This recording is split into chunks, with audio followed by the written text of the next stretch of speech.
Nesse podcast acadêmico, proposto como um projeto de extensão do curso de Letras Espanhol da disciplina de Estudos Literários Narrativa da Universidade Estadual de Mato Grosso do Sul, analisaremos a crônica denominada No Escuro do Bloco C, de autoria nossa.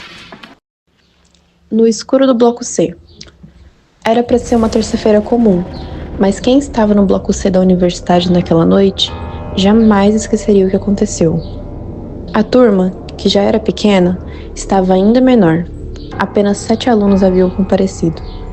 Era fim de semestre, e o desânimo pairava no ar enquanto o professor explicava temas que ninguém mais parecia querer ouvir. Foi então que as luzes piscaram uma vez, duas, e se apagaram de vez, mergulhando o ambiente em um breu absoluto.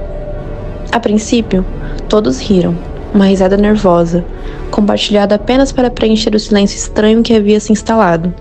Mas os minutos se arrastaram, e a energia não voltava. Os celulares mostravam uma hora avançada, e por algum motivo, ninguém ousou sair da sala, esperando que a luz retornasse. Até que uma das cadeiras foi empurrada com um rangido, e alguém murmurou: "Cadê a Sofia?" Depois do acontecimento, todos que estiveram presentes naquela noite se lembravam da mesma coisa. De repente, Sofia não estava mais ali. No escuro, ninguém viu quando ela saiu. Se é que realmente saiu. O sumiço dela parecia sobrenatural, tão imediato quanto o apagão. Procuraram por ela no campus inteiro, mas ninguém a viu. A única pista que deixara para trás era o eco do seu último sussurro. Algo sobre um brilho no lago, algo que ninguém entendeu. Sofia apareceu 3 dias depois, parada à margem do lago da universidade, com os pés descalços e os olhos fixos na água.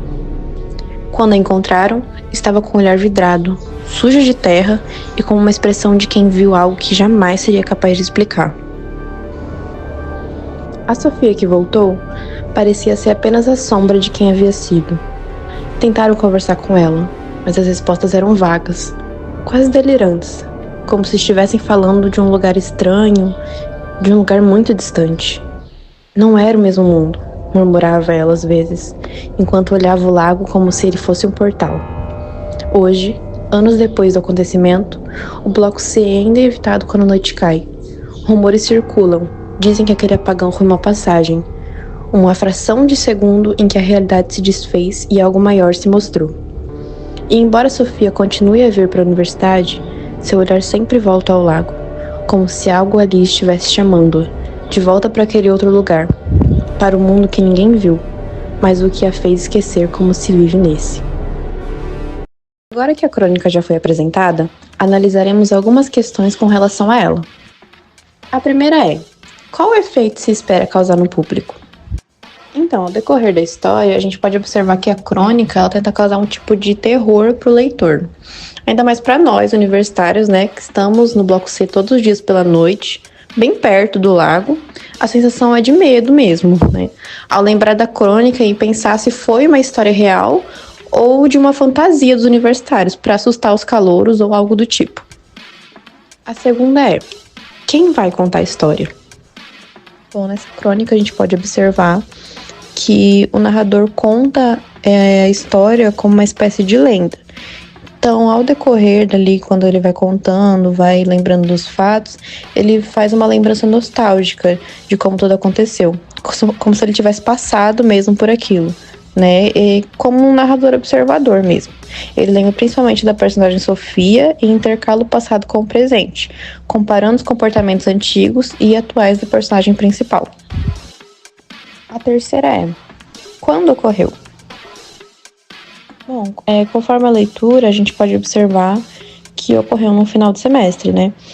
E para deixar a história com mais cara de terror e provocar uma sensação de medo, são adicionados elementos a esse momento, como a noite, o lago misterioso e por aí vai. A quarta é: quais são os personagens? Quem sumiu? Quem vai descobrir o que aconteceu?